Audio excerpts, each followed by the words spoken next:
Bismillahirrahmanirrahim. Assalamualaikum warahmatullahi wabarakatuh.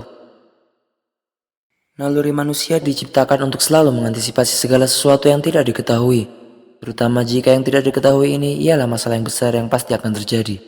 Maka ia akan tetap berhati-hati dan siap sehingga ia harus memperbaiki diri dan selalu istiqomah. Adapun orang-orang yang telah rusak fitrahnya, maka ia akan mengabaikan kebenaran hari kiamat, sehingga ia hanya akan mengikuti hawa nafsunya dan tersesat. Meskipun Allah Ta'ala telah menyembunyikan waktunya, akan tetapi Allah memperingatkannya di dalam Al-Quran bahwa waktu kiamat sangatlah dekat. Sebagaimana Allah Ta'ala berfirman, Iqtarabatis sa'atu wansyaqqal qamar. Saat hari kiamat sudah dekat, bulan pun terbelah. Saat hari kiamat semakin dekat, dan itu sangat dekat menurut perkiraan atau ketentuan Allah Ta'ala, bukan menurut perkiraan manusia. Allah Subhanahu wa Ta'ala juga berfirman, Innahum yarawnahu ba'ida wa narahu qariba. Sesungguhnya mereka memandang siksaan itu jauh, sedangkan kami memandangnya dekat. Pada kesempatan kali ini kita akan membahas tentang tanda-tanda kiamat besar, karena ia merupakan suatu tanda yang tidak bisa dibayangkan, yang akan keluar sebagai bentuk peringatan bahwa dunia itu fana dan kiamat akan semakin dekat. Tanda-tanda kiamat ini akan muncul secara berurutan. Jika satu tanda telah muncul, maka akan diikuti dengan tanda berikutnya. Tidak ada jangka waktu yang panjang pada kejadian tanda-tanda tersebut, sebagaimana yang telah disabdakan oleh Nabi Muhammad SAW, "Khurujul ayati ba'duha ala ithri ba', yatataba'na kama tatataba'u fin nizam." Keluarnya tanda kiamat akan saling beriringan, yang akan mengikuti satu sama lain, sebagaimana beriringnya permata dalam rangkaian. Sedangkan kapan kemunculan tanda-tanda tersebut tidak diketahui oleh manusia, sebab tanda-tanda tersebut akan datang secara tiba-tiba dan menakutkan. Tidak ada hari setelah kejadian tersebut melainkan hari kedahsyatan yang amat besar. Hari ketika tiupan sangkakala pertama mengguncang alam semesta, dan tiupan pertama itu akan diiringi oleh tiupan kedua. Lalu apa sajakah tanda-tanda kiamat besar? Bagaimanakah urutannya? Dan tanda apakah yang hanya bisa dilihat oleh orang kafir?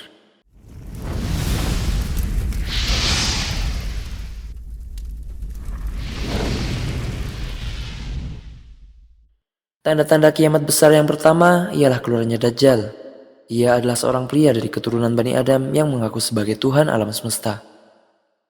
Allah Subhanahu wa Ta'ala telah memberikan kemampuan kepadanya dengan kemampuan supranatural sebagai ujian keimanan bagi manusia. Dia disebut juga dengan Al-Masih, disebabkan karena ia memiliki mata kiri yang buta. Rasulullah SAW bersabda, Ad-Dajjalu mamsuhul aini. Dajjal ialah orang yang matanya terhapus atau buta. Dikatakan pula bahwa ia akan menyisir seluruh permukaan bumi dan berjalan di atasnya. Adapun sebab ia dinamakan Dajjal karena ia adalah seorang pendusta dan penipu. Rasulullah SAW mensifati fitnah Dajjal dengan fitnah yang amat berbahaya yang akan menimpa umat manusia. Sebagaimana yang disabdakan oleh beliau, Ma baina khalqi Adam ila qiyamis sa'ati khalqun akbaru minad Dajjal. Tidak ada makhluk yang diciptakan sejak penciptaan Adam hingga terjadinya hari kiamat yang lebih besar daripada Dajjal. Dajjal digambarkan sebagai seorang laki-laki bertubuh pendek, yang kedua kakinya terbentang, berbadan berisi, serta berambut tebal dan keriting. Ia berkulit putih dan berdahi lebar. Kemudian tertulis di antara kedua matanya kata kafir, dan tulisan tersebut hanya bisa dibaca oleh orang-orang yang beriman. Karena Rasulullah SAW bersabda, Maktubun baina ainihi kafir, yaqra'uhu kullu mu'minin katibin wa ghairi katib. Yang tertulis di antara kedua matanya ialah tulisan kafir. Setiap mukmin mampu membacanya, baik dia bisa membaca maupun tidak. Dajjal akan tinggal dan menjelajahi bumi selama 40 hari. Rasulullah SAW pernah ditanya tentang hal itu, maka beliau bersabda, Arba'una yawman, yawmun kasanatin, wa yawmun kasyahrin, wa yawmun kajumu'atin, wa sairu ayyamihi ka ayyamikum. 40 hari, satu hari seperti satu tahun, kemudian hari setelahnya seperti satu bulan, dan hari setelahnya seperti satu minggu. Kemudian hari-hari setelahnya seperti hari-hari kalian. Ia akan bergerak sangat cepat di bumi, sebagaimana Rasulullah telah mensifatinya dan bersabda, Kal ghaithi istadbarat surih. Ia bagaikan hujan yang turun yang didorong oleh angin ke segala arah, yang memungkinkan buat Dajjal untuk berkeliaran ke seluruh negara di bumi, kecuali kota Mekah dan Madinah. Di kota tersebut ia tidak akan bisa memasukinya. Hal itu telah disabdakan oleh Rasulullah SAW. "Laisa min baladin illa sayata'uhu ad-dajjalu illa Makkah wal Madinah, wa laisa naqbun min anqabiha illa alaihi al-malaikatu safina tahrusuha, fanzilu bis-sibkhati fatarjuful madinatu thalatha rajafat yakhruju ilaihi minha kullu kafirin wa munafiqin." Tidak ada satu negeri pun melainkan akan dilewati oleh Dajjal kecuali Mekah dan Madinah. Tidak ada satu jalan pun di kedua kota tersebut kecuali ada malaikat-malaikat yang berbaris serta menjaganya dengan membawa tanah. Lalu kemudian Madinah akan bergoncang 3 kali. Maka setiap orang kafir dan munafik akan keluar meninggalkan Madinah untuk menghampiri Dajjal. Dajjal memiliki beberapa cara untuk menggoda manusia dan menyesatkan mereka dan meyakinkan manusia tentang ketuhanannya. Karena Rasulullah SAW bersabda, "Inna ma'ahu ma'an wa naran, fanaruhu ma'un baridun wa ma'uhu narun fala tahliku." Sesungguhnya dia membawa air dan api. Apinya ialah air dingin dan airnya ialah api. Karena itu janganlah kalian binasa. Di antara fitnah Dajjal yang lain ialah sebagaimana yang telah disabdakan Nabi SAW. Dajjal akan bertanya, "Apakah Anda bersaksi bahwa saya adalah Tuhanmu?" Maka orang yang ditanya pun akan menjawab, "Iya." Kemudian 2 setan akan muncul kepadanya dalam wujud ayahnya dan ibunya seraya mereka berkata, "Hai anakku, ikuti dia karena dia adalah Tuhanmu." Namun orang-orang yang beriman tidak akan tergoda olehnya karena Allah Ta'ala telah menyelamatkan mereka. Adapun kebinasaan Dajjal, ia akan binasa di tangan Isa ibnu Maryam. Sebagaimana yang telah disabdakan oleh Rasulullah SAW, "Yaqtulu ibnu Maryam ad-Dajjal bi Babi Luddin." Ibnu Maryam akan membunuh Dajjal di pintu Lut. Kemudian tanda kiamat besar yang kedua ialah turunnya Nabi Isa alaihissalam. Sebagaimana yang telah disabdakan Rasulullah SAW, "La taqumus sa'atu hatta yanzila Isa ibn Maryam." Kiamat tidak akan datang sampai Isa bin Maryam turun. Nabi Isa alaihissalam memiliki postur yang tinggi, kemudian ia berambut ikal, berkulit putih hingga kemerahan, dan berdada lebar. Rasulullah SAW menggambarkan beliau dan berkata, "Ra'aitu Isa rajulan marbu'al khalqi ilal humrati wal bayad sabitar ra'si." Dan aku melihat Isa sebagai seorang yang berdada bidang, posturnya tegap atau kekar, kulitnya merah agak keputih-putihan, sedangkan rambutnya ikal. Nabi Isa alaihissalam akan menetap di bumi selama 40 tahun yang akan menegakkan keadilan dan keamanan. Kemudian ia akan membunuh Dajjal, dan pada masa itu harta akan melimpah ruah. Kemudian tanda-tanda kiamat besar yang ketiga ialah keluarnya Ya'juj dan Ma'juj. Sebagaimana yang telah difirmankan oleh Allah Ta'ala, "Hatta idza futihat Ya'juj wa Ma'juj wa hum min kulli hadabin yansilun waqtaraba al-wa'dul haqqu fa idza hiya shakhisatun absara alladhina kafaru ya wailana qad kunna fi ghaflatin min hadha bal kunna zalimin." Hingga apabila telah dibukakan tembok Ya'juj dan Ma'juj, maka mereka akan turun dengan cepat dari seluruh tempat yang tinggi. Dan telah dekatlah kedatangan janji yang benar, yaitu hari berbangkit. Maka tiba-tiba terbelalaklah mata orang kafir. Mereka berkata, "Aduhai, celakalah kami. Sesungguhnya kami dalam kelalaian tentang hal ini. Bahkan kami ialah orang-orang yang zalim." Ya'juj dan Ma'juj ialah 2 suku manusia dari keturunan Yafith. Ia adalah putra Nabi Nuh alaihissalam. Terdapat kisah kaum Ya'juj dan Ma'juj beserta Dzulqarnain di dalam surat Al-Kahfi. Dzulqarnain ialah seorang raja yang beriman. Ia menjelajahi bumi dari timur ke barat, yaitu dari awal 2 tanduk setan ke ujung barat. Itulah sebabnya ia disebut sebagai Dzulqarnain, pemilik 2 tanduk. Di dalam perjalanannya, ia dengan tentaranya bertemu dengan sekelompok kaum di antara 2 gunung besar di timur. Akan tetapi di antara kedua gunung tersebut ada celah di mana Ya'juj dan Ma'juj akan keluar.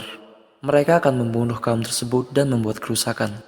Oleh karena itu, kaum tersebut meminta kepada Raja Dzulqarnain untuk membangun bendungan agar menghalangi Ya'juj dan Ma'juj dari mereka. Dan sebagai gantinya, mereka menawarkan uang kepada Raja Dzulqarnain. Namun, dia menolak bayaran tersebut karena ia melakukannya dengan sukarela. Kemudian Raja Dzulqarnain memerintahkan agar celah itu diisi dengan potongan-potongan besi dan kayu bakar. Lalu ia menyamakannya di antara 2 gunung. Kemudian menyalakannya sehingga menjadi api. Kemudian menuangkan tembaga cair ke atasnya sehingga menjadi bendungan yang tinggi. Maka Ya'juj dan Ma'juj tidak akan mungkin bisa memanjatnya. Dan karena begitu kerasnya bendungan tersebut, mereka tidak akan dapat menembusnya sampai Allah Ta'ala mengizinkan mereka untuk pergi kepada manusia di luar sana. Sebagaimana Allah Ta'ala telah berfirman, "Qala hadha rahmatun min Rabbi, fa idza jaa wa'du Rabbi ja'alahu dakka, wa kana wa'du Rabbi haqqan." Dzulqarnain berkata, "Dinding ini ialah rahmat dari Tuhanku. Maka apabila sudah datang janji Tuhanku, Dia akan menjadikannya hancur luluh, dan janji Tuhanku adalah benar. Hal tersebut mengisyaratkan bahwa hari kiamat akan semakin dekat, di mana pada saat itu Allah Ta'ala memberikan kekuatan kepada mereka sehingga mereka dapat menembus bendungan. Kemudian mereka akan keluar kepada orang-orang dan memenuhi bumi dengan membuat kerusakan, pembunuhan, dan penodaan hal-hal suci. Kemudian mereka akan melemparkan anak panah ke langit dengan panah mereka. Sebagaimana yang telah disabdakan oleh Rasulullah SAW, وَيَخْرُجُونَ عَلَى النَّاسِ فَيَسْتَقُونَ الْمِيَهِ وَيَفِرُّ النَّاسُ مِنْهُمْ فَيَرْمُونَ بِسِهَامِهِمْ إِلَى السَّمَاءِ فَتَرْجِعُ مُخَضَّبَةً بِالدِّمَاءِ فَيَقُولُونَ قَهَرْنَا مَنْ فِي الْأَرْضِ وَعَلَوْنَا مَنْ فِي السَّمَاءِ قِسْوَةً وَعُلْوًا. Mereka akan keluar kepada manusia dan mereka akan menghabiskan air minum, lalu orang-orang akan melarikan diri dari mereka. Kemudian mereka akan menembakkan panahnya ke arah langit, dan panah tersebut akan kembali kepada mereka dalam keadaan berlumuran darah. Maka mereka pun berkata, kita telah mengalahkan penduduk bumi dan penduduk langit. Ya'juj dan Ma'juj akan senantiasa membuat kerusakan di bumi, sehingga tidak ada yang selamat dari kejahatannya kecuali mereka yang bersembunyi dan membuat benteng untuk menjaga diri dari mereka. Di antaranya ialah Nabi Isa alaihissalam dan sekelompok orang beriman yang bersamanya. Ujian orang beriman amat dahsyat pada saat itu, lalu mereka berdoa kepada Allah Ta'ala dengan merendahkan diri. Sehingga Allah Ta'ala menyelamatkan mereka dengan mengutus cacing yang akan memakan leher Ya'juj dan Ma'juj sehingga mereka mati. Yang kemudian Allah akan mengirimkan burung dengan leher yang panjang dan lebar. Kemudian dengan lehernya mereka akan membawa tubuh mereka kemanapun Allah berkehendak. Rasulullah telah mengabarkan munculnya salah satu tanda hari kiamat pada hari ketika matahari akan terbit dari barat, ialah keluarnya binatang melata yang akan berbicara kepada manusia. Sebagaimana Nabi SAW bersabda, Inna awwalal ayati khurujan tulu'u syamsi min maghribiha wa khurujud dabbati 'alan nasi duha. Sesungguhnya tanda-tanda pertama yang akan muncul ialah terbitnya matahari dari tempat tenggelamnya. Kemudian keluarnya binatang yang akan menemui orang-orang. Maka ia akan berbicara kepada manusia dengan perkataan yang sangat jelas. Dan ia akan berkata kepada mereka bahwa manusia itu tidak yakin akan tanda-tanda kebesaran Allah Ta'ala. Lalu ia akan membedakan mana orang yang beriman dan mana orang yang tidak beriman dengan memberikan tanda pada hidung orang yang beriman. Sehingga ia akan diketahui bahwa ia ialah orang yang beriman. Sebagaimana Nabi SAW bersabda, تخرج الدابة فتسم الناس على خراطمهم ثم يعمرون فيكم حتى يشتري الرجل الدابة فيقال ممن اشتريت فيقولون من الرجل المخطم.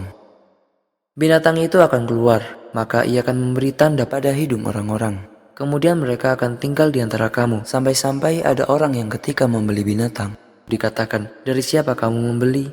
Maka dia akan berkata, dari orang yang telah ditandai hidungnya. Kemudian setelah keluarnya dabah kepada manusia, maka keimanan pada saat itu tidak akan bermanfaat lagi bagi orang yang sebelumnya tidak beriman. Sebagaimana Nabi SAW bersabda, "Thalathun idza kharajna la yanfa'u nafsan imanuha lam takun amanat min qabl aw kasabat fi imaniha khaira wa dzakara min bainiha dabbatul ard." 3 hal yang akan keluar dan pada saat itu keimanan manusia tidak akan bermanfaat lagi jika sebelumnya ia tidak beriman. Maka kemudian beliau menyebutkan salah satunya ialah keluarnya dabbah. Kemudian tanda kiamat yang selanjutnya ialah hancurnya Ka'bah. Salah satu tanda besar datangnya hari kiamat. Kehancuran Ka'bah ialah salah satu tanda kiamat besar, di mana Ka'bah akan dihancurkan oleh seorang pria dari Abyssinia bernama Dhus Suwaiqatain. Disebut demikian karena ia memiliki betis yang amat kecil dan tipis. Rasulullah SAW bersabda, "Yukharribul Ka'bata Dhus Suwaiqatain minal Habasyah." Yang meruntuhkan Ka'bah ialah Dhus Suwaiqatain, ia dari Habasyah. Beliau mensifatinya bahwa terdapat titik hitam yang saling berjauhan di antara kedua betisnya. Ia akan menghancurkan Ka'bah batu demi batu. Rasulullah SAW bersabda, "Ka'anni bi aswada afhaj, yaqla'uha hajaran hajaran." Seakan-akan aku melihat orang yang akan menghancurkan Ka'bah. Dia ialah orang yang berkulit hitam dan renggang antara kedua kakinya, dan dia mengangkat batunya satu demi satu. Adapun dengan kota Madinah, orang-orang akan meninggalkannya, dan ini ialah salah satu tanda-tanda kiamat besar. Dan mereka akan meninggalkan kota tersebut sampai menjadi kosong meskipun kehidupan dan buahnya baik. Rasulullah SAW bersabda, "Yatrukuna al-Madinata ala khairin ma kanat, la yakhshaha illa al-awafi, wal-awafi hiya at-tayr was-sibaq." Nanti mereka akan meninggalkan Madinah dalam keadaan sebaik-baik kondisi yang pernah ada. Kemudian kota itu akan penuh dengan binatang-binatang dan burung-burung pemangsa daging. Kemudian tanda setelahnya ialah keluarnya dukhan. Ia akan keluar dengan debu yang amat banyak yang disebabkan karena merabaknya kemaksiatan. Nabi SAW menegaskan bahwa dukhan disebutkan dalam firman Allah Subhanahu wa taala, "Fartaqib yawma ta'tis sama'u bidukhanin mubin, yakhsha an-nasa hadha 'adzabun alim. Rabbana kshif 'anna al-'adzaba inna mu'minun." Maka tunggulah hari ketika langit membawa kabut yang nyata yang akan menyelimuti manusia. Inilah azab yang pedih. Kemudian mereka berdoa, "Ya Tuhan kami, lenyapkanlah dari kami azab tersebut. Sesungguhnya kami akan beriman." Adapun tanda-tanda kiamat besar yang selanjutnya ialah terbitnya matahari dari barat. Terbitnya matahari dari barat ialah salah satu tanda besar yang menunjukkan telah dekatnya hari kiamat. Rasulullah SAW telah mengabarkan bahwa hari kiamat tidak akan terjadi kecuali kepada makhluk yang paling buruk. Adapun orang-orang yang beriman di antara mereka, maka Allah akan menyelamatkan mereka dari kegentingan hari kiamat. Oleh karena itu Allah Ta'ala mengirimkan angin yang baik yang mencabut ruh mereka, sehingga tidak ada jiwa yang tersisa di bumi yang di dalam hatinya terdapat keimanan seberat biji sawi. Rasulullah SAW bersabda, "Tsumma yursilullahu rihan baridatan min qibali Syam, fala yabqa ala wajhil ardi ahadun fi qalbihi mithqalu dzarratin min khairin aw imanin illa qabalat, hatta law anna ahadakum dakhala fi kabidin jabalin ladakhalathu alayhi hatta taqbidah." Qala, "Sami'tuha min Rasulillah sallallahu alaihi wasallam qala, fayabqa syirarun nas." Kemudian Allah Ta'ala mengirimkan angin sejuk dari arah Syam. Lalu tidak tersisa seorang yang di hatinya ada kebaikan atau keimanan seberat biji sawi, kecuali angin tersebut akan mencabut nyawanya. Hingga apabila salah seorang dari kalian masuk ke dalam gunung, pasti angin itu akan memasukinya lalu mencabut nyawanya. Yang tersisa hanyalah orang yang buruk-buruk saja. Adapun tanda kiamat yang hanya akan dilihat oleh orang kafir ialah 4 tanda, yaitu 3 gerhana. Pertama gerhana di timur, kemudian gerhana di barat, dan kemudian gerhana di Jazirah Arab. Kemudian tanda-tanda besar hari kiamat yang terakhir ialah api yang keluar dari negeri Yaman yang akan menggiring manusia ke tempat berkumpulnya mereka. Inilah tanda-tanda kiamat yang telah dijelaskan oleh Rasulullah SAW bahwa hari kiamat tidak akan tiba kecuali telah datangnya 10 tanda. Wallahu ta'ala a'lam wa sallallahu wasallam wa barik ala sayyidina Muhammadin wa ala alihi wa sahbihi ajma'in. Wassalamualaikum warahmatullahi wabarakatuh.